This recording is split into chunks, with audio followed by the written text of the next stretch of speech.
Salam sejahtera di dalam kasih Tuhan Yesus menjadi bagian kita semua. Sebelum kita belajar firman Tuhan, mari kita tunduk kepala dan kita berdoa. Bapa di surga, berkatilah kami akan belajar firman-Mu. Kuasa Roh Kudus menuntun hati dan pikiran kami. Dalam nama Tuhan Yesus kami persembahkan doa ini. Amin. Nah, pelajaran sekolah sahabat kita pada saat ini adalah kuasa Yesus yang ditinggikan.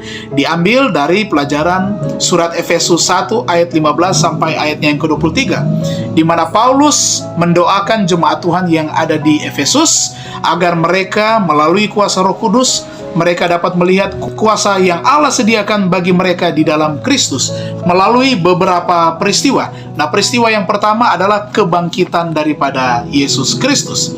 Nah, kita baca di dalam Efesus 1 ayat 20 sampai ayatnya yang ke-23 bahwa kebangkitan Yesus ada dari kematiannya dan Yesus dimuliakan di tahta alam semesta.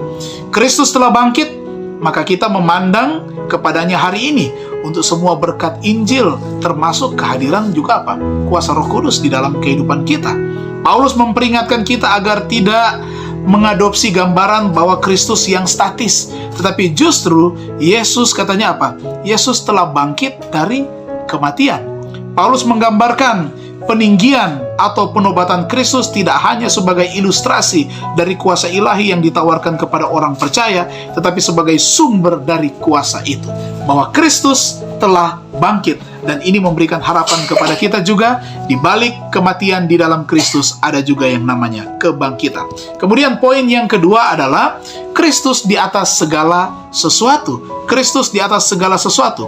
Kristus dalam hubungannya dengan Bapa mendudukan di sebelah kanannya di surga. Itu dalam Efesus 1 ayatnya yang ke-20. Ayatnya yang ke-21 bahwa dikatakan dia jauh lebih tinggi daripada mereka semua. Nah, di zaman Rasul Paulus, kota Efesus adalah merupakan kota yang dipenuhi dengan pemujaan kepada dewa, ilmu sihir, dan yang lainnya. Karena orang-orang Efesus mengakui kuasa-kuasa daripada dewa.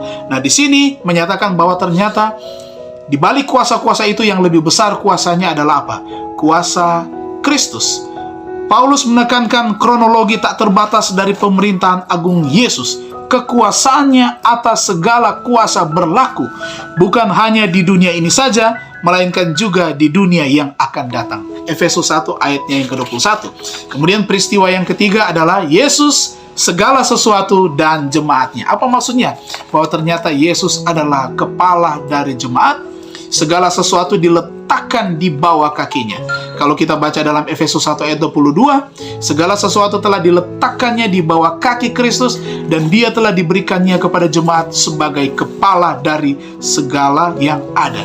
Kuasa Allah yang diperlihatkan dalam kebangkitan dan kemuliaannya atas setiap kuasa katanya di alam semesta.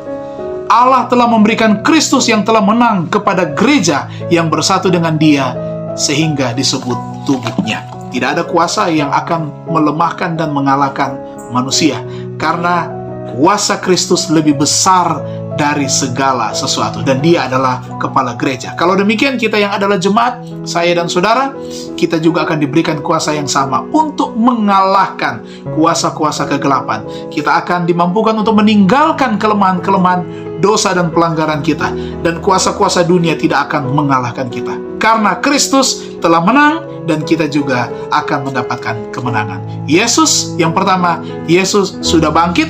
Kemudian Yesus memiliki kuasa di alam semesta ini lebih daripada kuasa apapun. Dan ternyata yang ketiga, dia adalah kepala gereja yang akan memampukan kita sebagai umat Tuhan untuk hidup setia kepada Tuhan. Marilah kita memandang hanya kepada Yesus, karena Efesus 1 ayat 19 dan 20 katakan melalui Roh Kudus orang percaya akan mengetahui betapa hebat kuasanya bagi kita yang percaya, sesuai dengan kekuatan kuasanya yang dikerjakannya di dalam Kristus dengan membangkitkan dia dari antara orang mati dan mendudukan dia di sebelah kanannya di surga. Tuhan memberkati kita, mari kita berdoa. Terima kasih Tuhan, kami boleh belajar firman-Mu pada saat ini, ringkasan pelajaran sekolah sahabat. Diberkatilah semua umat Tuhan yang sudah mengikutinya. Dalam nama Tuhan Yesus kami persembahkan doa ini. Amin. Tuhan memberkati kita semua.